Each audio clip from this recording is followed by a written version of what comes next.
niin, nyt päästiin Riikasta kun Jurmalasta ulos ja kohti Ventspilsiä. Katsotaanpa, mennään sinne Sabilen suuntaan nyt ensin ainakin, että minkälainen paikka siellä on. Nyt on niinku lauantai-aamu, kello on 11. 1010 kilometriä on ajettu kotoa, että sen verran on tullut matkaa. Mutta katsotaanpa sitten tuonnepana mikä on tilanne. Tiet taas parani, kun päästiin pois kaupungista maantielle. No kaupungit on niin kuoppasia ja tiet huonossa kunnossa, mutta maantiellä on hyvät tiet. Ei tässä muuta kuin päästään vain. Se on kumma, että täällä maantiet on niin älyttömän hyvässä kunnossa, mutta heti kun tulee jonkin kylän keskustaan, niin anna olla, kun tää pinta on tämmöstä, mikä tää on.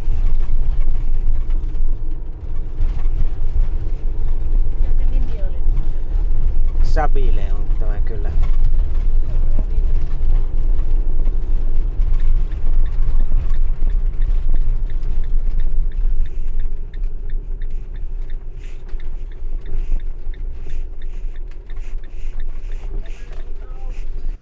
No niin, aurinko paistelee tässä Trubatsasin viinitilalla Sabilessa ja käänpä vähän kattoo minkälainen paikka tämä on. Tuollahan oli niitä yöpymispaikkoja ilmeisesti ja siellä näkyykin, että vaieriliuulla joku laskee. Ja on jotakin telttaa ja muuta tuolla kauempana. Ja ilmeisesti tuolla oksakasojen takana. Tuolla on näitä lampia ja tässä on ainakin viiniköynnökset. Täällä Trubatsasin viinitilalla voi käveleskellä vapaasti ja tuossa oli, että älkää vain astutu istutuksien päälle, mutta muuten oli sallittua kaikki. Ja tuollahan on tuo nurmikkokentura, johon voi halutessaan majoittua.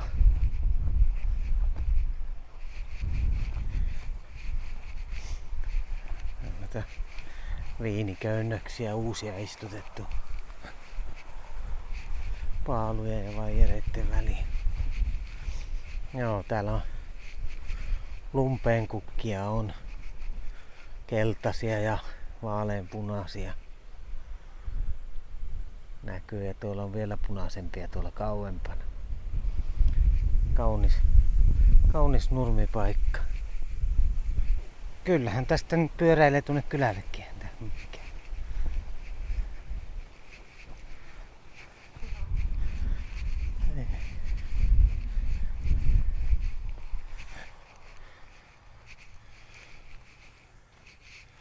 Täällä on ainakin mahdollisuus kokata, kun meillä on hiiliäkin.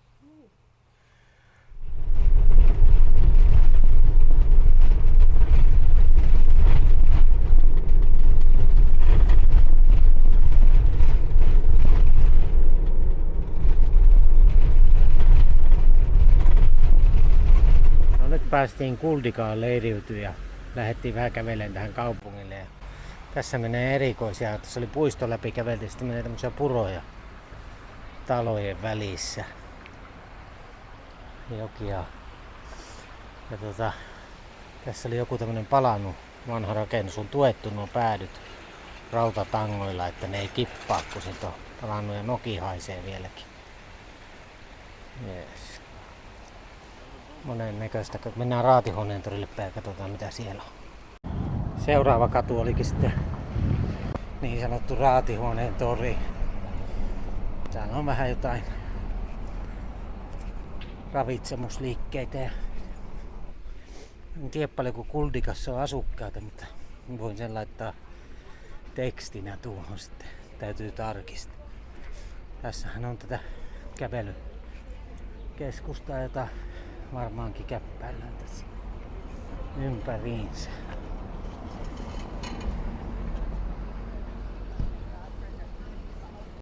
Matta mistä lentää saippuakuplia, mutta tuossa seinässä on tommonen.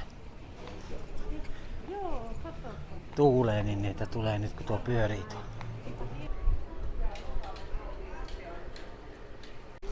Täällä ei ole samalla lailla ruuhkaa kuin oli Jurmalassa. Mikä on lauantai-päivä.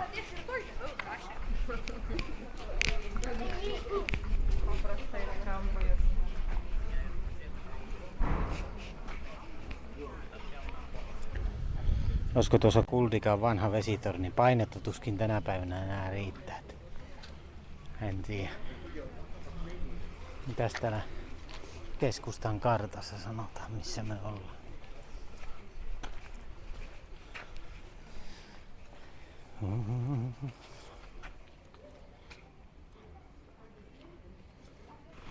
Tässä on erikoisia veistoksia.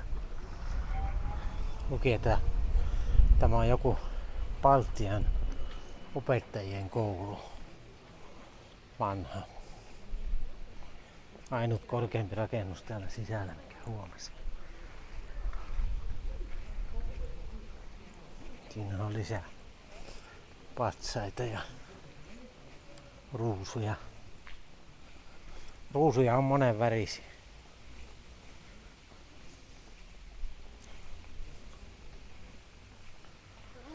Kyllä on. Monenlaista kyllä näitä puuveistoksia tässä. Aivan älyttömästi kaikki. En tiedä mikä historia näilläkin mahtaa olla. Joo, ortodoksikirkko. Ei ole enää niin kultauksia.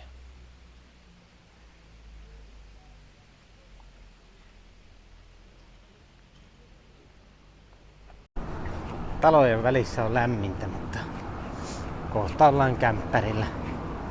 Tässä on tää silta, mikä on tuossa campingin vieressä. Niin kävellään tästä yli ja tuollahan on tässä on rannassa näitä kuppiloita ja tuolla on tuo Euroopan levein vesiputous netissä 230 metriä, mutta eihän tuolla nyt korkeutta ole kuin metri. Siellä ihmiset kahlailee. Vesi on tosi kirkasta. Tuolla on tuo guesthouse, missä meidän auto näkyy parkissa. Ja siellä ei tosiaan näe muita autoja. Majoitusta oli huoneissa, mutta se nousee rouva, että 3 karavan paikkaa on ja piti noin parkkeerata, koska illalla ne tulee täyteen ne 3 paikkaa joka ilta. Kyllä sinne muitakin tulee sitten. Mutta kauniilla paikalla ja tosiaan mahtavaa on se, että on kävelyetäisyys kaupunkiin, että ei tarvitse välttämättä pyörällä lähteä aina menemään. Täällä varsinkin kun nämä pyörätiet on varsin rajalliset. Jees, mutta kävelläänpä sinne kämppärille. Junakyytejäkin on tarjolla täällä paikallisesti.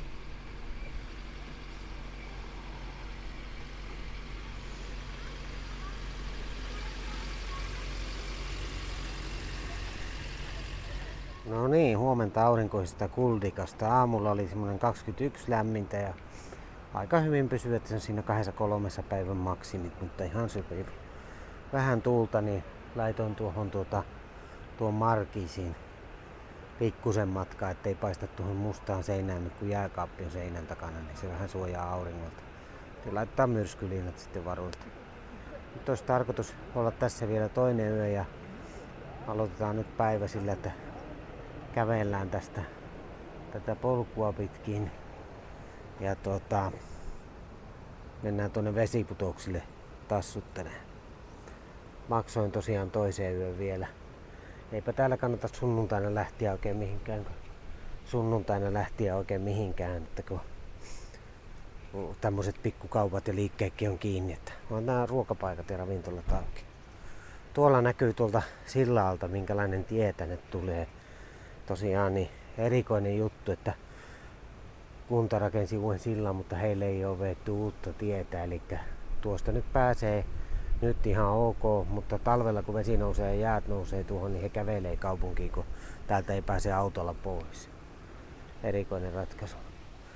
Täällä on grillejä ja muuta ja vanha rouva sanoi, että saa käyttää polttopuitakin. Täällä on polttopuut oikein sorvattu ja en tiedä mistä on saatu sitten, mutta tämmönen. Jees, muuten ihan rauhallinen paikka. No niin, nyt ollaan tässä vesiputouksella ja katsotaanpa miltä se näyttää. Täällä porukka käveleskelee. Vesi voi olla kylmää, vois luulla. Hyvinkin.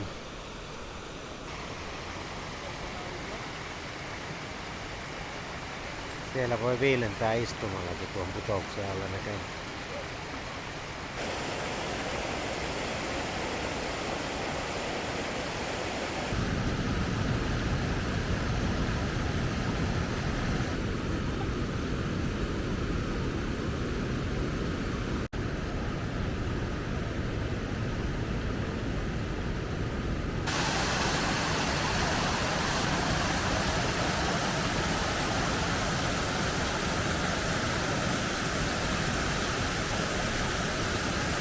Putouksesta ehkä semmonen 50 metriä ylöspäin.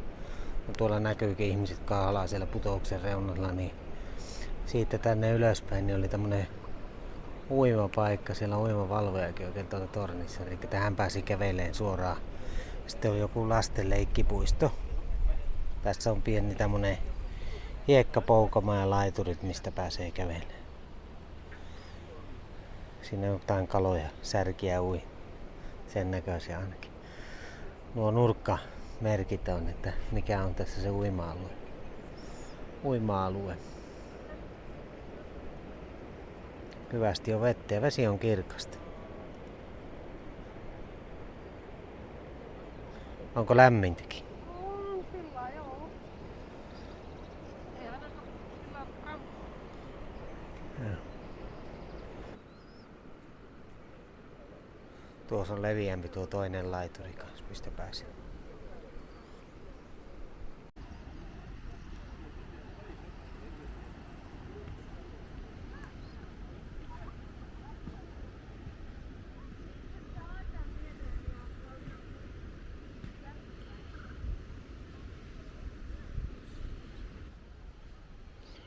Täällä on nää biitsikentätkin täällä ja tää tosiaan se missä me ollaan yötä, niin tää viereisen ajan takana se alue ja onhan tää käsittämätöntä, miten ei tuu autotietä, että ne on kaikki värkätty. Muuta kuin sieltä se rannasta se vanha tie. Erikoista. Junakyytiä odotellessa. Katsotaan, jääkö sieltä pois, että mahdotaan kyyti. Se oliko Akseli Herleri tuo kuski. Junan kyydissä ollaan. Katsotaan miten käy. Vitosen maksaa kierros ja 45 minuuttia.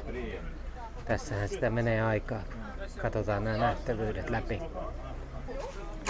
Siinä on muuten nuo pyörien lukituspaikat. Ne on tuollaisilla kalan kuvioilla, metallisilla koristeilta. Ilmeisesti kun se on tässä joen rannassa, niin symboloi jotakin sitten. Menee ja tiedä.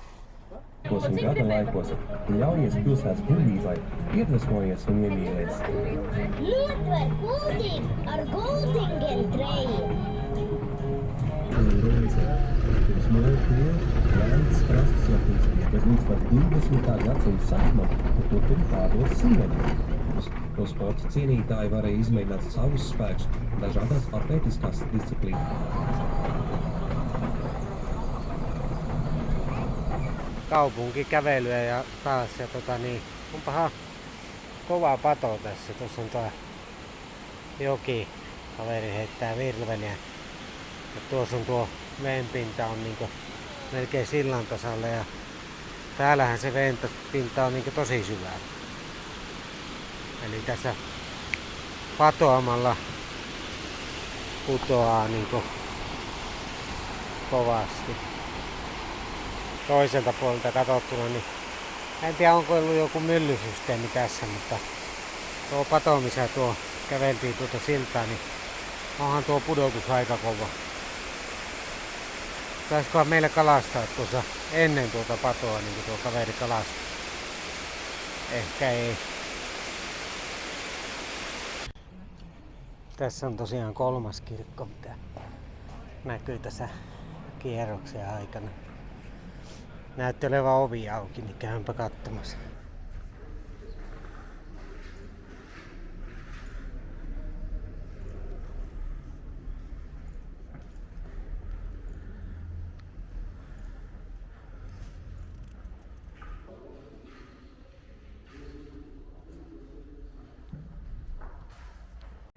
Siinä on jännä tuo julkisivu, vähän niin kuin saksalaistyyppinen. Siellä näkyy monesti tuon tyyppisiä.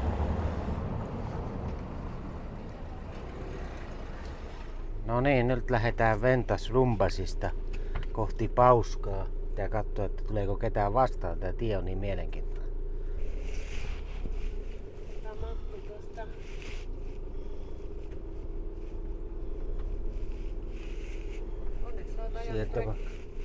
Sieltä varmaan mahtuu täällä.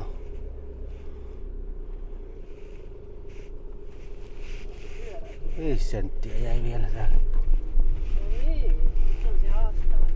Eli tätä tietä pitää tulla tänne ja haastavinta ehkä, että siellä on kielletty ajosuunta, mitä vasten pitää tänne ajaa, eikä minkäänlaista kylttiä tästä leirintallilta, niin otetaan nyt pois ajaessa tämä tie, että jos joku etsii, että missä tämä paikka on, koska siinä kääntyi pois muitakin moottoripyöräilijöitä ja muita, jotka olisi ollut tulossa, mutta eihän ne, joo, mutta eivät tohtineet ajaa sitten tänne, kun semmonen tie on Ventas Rumpas camping. Mutta camping on sinällään hyvällä paikalla ja suoraan sillä yli pääsee tuohon kaupunkiin, mutta tie on kohtuuton, kun eivät ole saaneet tosiaan uutta tietä.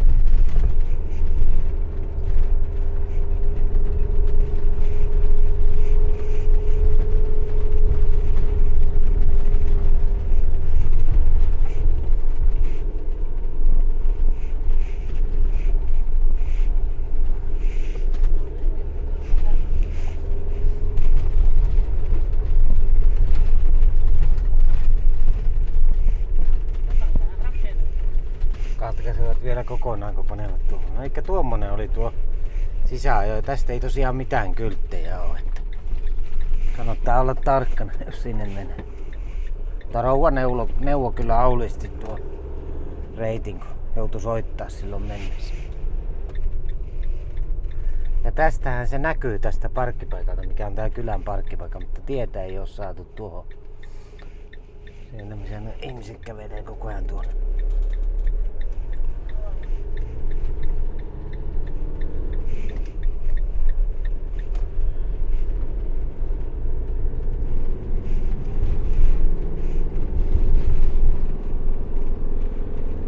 No niin, palataanpa sitten